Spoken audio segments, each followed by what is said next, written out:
আপনাদের সাথে একটু মাছ একটু রান্না শেয়ার করছি। এখন একটু সয়াবিন তেল দিয়ে দিচ্ছি।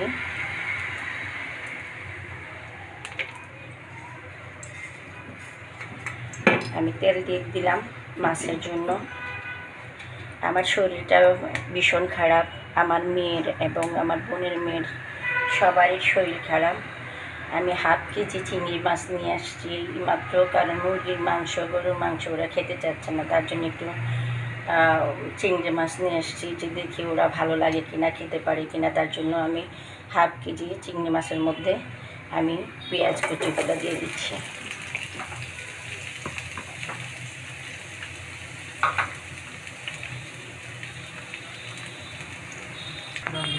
আমি পেঁয়াজের সঙ্গে কিছুটা লবণও দিয়ে দিচ্ছি।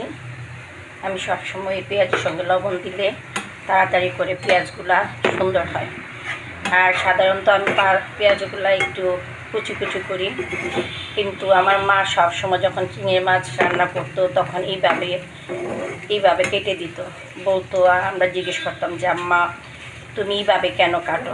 আমার আম্মা বলছে যে এইভাবে কাটলে চিংড়ি মাছের মতো একটু দানা দানা দেখা যায়, দেখতে অনেক সুন্দর লাগে।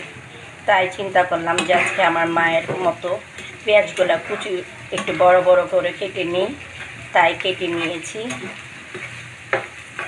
মায়ের কথা খুবই মনে পড়ছে, কারণ যখন বিছানাতে খুবই শরীর ব্যথা করে তখন মাকে অনেক ডাকি, যে আল্লাহকেও ডাকি মাকেও ডাকি, কারণ মা তো পৃথিবীতে নেই, বাবাও নেই। তার জন্য বাবাকে মিস করছি, বাবা এবং মাকে দুজনকেই মিস করছি। তার জন্য আজকে মায়ের যে রান্নাটা খুবই চোখে পড়ে গেল, তাই আজকে এইভাবে একটু রান্না করতে চেষ্টা করছি। কারণ না হলে আমি পেঁয়াজ কুচি আমার সবসময় থাকি, আপনারা দেখেছেন, কিন্তু আজকে আমি এইভাবে কুচি করে দিয়েছি। কিছুটা আমার ব্রাউন কালার হয়ে গেছে। এখন আমি মাছটা একটু পেঁয়াজের সঙ্গে ভেজে নিব। এখানে আমার ½ কেজি চিংড়ি মাছ আছে।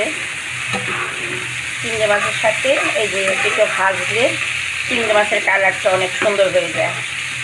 তারপর আমি মশলাটা দিয়ে দিব। দেখেন কি সুন্দর কালার হয়েছে। পেঁয়াজের সঙ্গে যখন মাছটা ভেজে নিয়েছি কত সুন্দর হয়েছে। আর আমাদের সিলেটে প্রচণ্ড গরম, আমাদের অল ফ্যামিলি সবাই অসুস্থ, কেউ সুস্থ না। তো সবার জন্য দোয়া করি, সবাই ভালো থাকবে, সুস্থ থাকবে, এটাই কামনা করছি। আমার মাছটা আরেকটু হোক, এটার মধ্যে মাছের মধ্যে একটু পানি থাকে, পানিটা শুকিয়ে গেলে তারপর আমি মশলাটা দিয়ে দিব। আমার তেল দিয়ে পেঁয়াজটা ভাজা হয়ে গেছে। এখন আমি মশলা কিছু রেখে দিয়েছি, মশলাটা আমি এখানে দিয়ে দিচ্ছি। চিংড়ি মাছের মধ্যে যত মশলা কম দেওয়া যায় আর পেঁয়াজ যত বেশি দেওয়া যায় ততই চিংড়ি মাছ স্বাদ লাগে। কারণ আমার মাও বলতো, আর আমরা নিজেও জানি, মাও বলতো যে যখন বলতাম যে আম্মা মিষ্টি মিষ্টি লাগে, বলে যে না, চিংড়ি মাছ সাধারণত মিষ্টি মিষ্টি মজা, হ্যাঁ, বেশি ঝাল দিলে খাওয়া যায় না। কারণ চিংড়ি মাছের মধ্যে তো মাংস ছাড়া কিছুই নেই। আমি চামড়াগুলো রেখেছি যাতে মাংসটা সফট থাকে ভিতরে, তার জন্য। আর না হলে আমি চামড়াটা ফেলে দিতে পারতাম। চামড়া আমি কখনোই ফেলে দিই না, চামড়াটা রাখি, দেখতেও অনেক সুন্দর লাগে, খেতেও অনেক ভালো লাগে খাবারের সময়, তখন আমি ফেলে দিব আর কি। এখন আমি কয়েকটা কাঁচামরিচ দিয়ে দিচ্ছি, তারপর আমি ঢেকে দিব। আমার চিংড়ি মাছ হয়ে গেছে, অনেক সময় লেগেছে। আমার চিংড়ি মাছটাকে আমি আগুন কমিয়ে বসিয়ে রেখেছিলাম। আর এতটুকু যদি ঝোল না থাকে তাহলে ভাত দিয়ে খাওয়া যাবে না, তার জন্য আমি পুরাটা শুকাচ্ছি না, এতটুকুই থাকবে আমার। আর আসলে ঝোল না, এগুলো সব পেঁয়াজের যে অংশটা গলে গেছে সেটা, আর মশলা কিছু আছে সেটা। তো আপনারা ভালো থাকেন, সুন্দর থাকেন, সুস্থ থাকেন। আসসালামু আলাইকুম।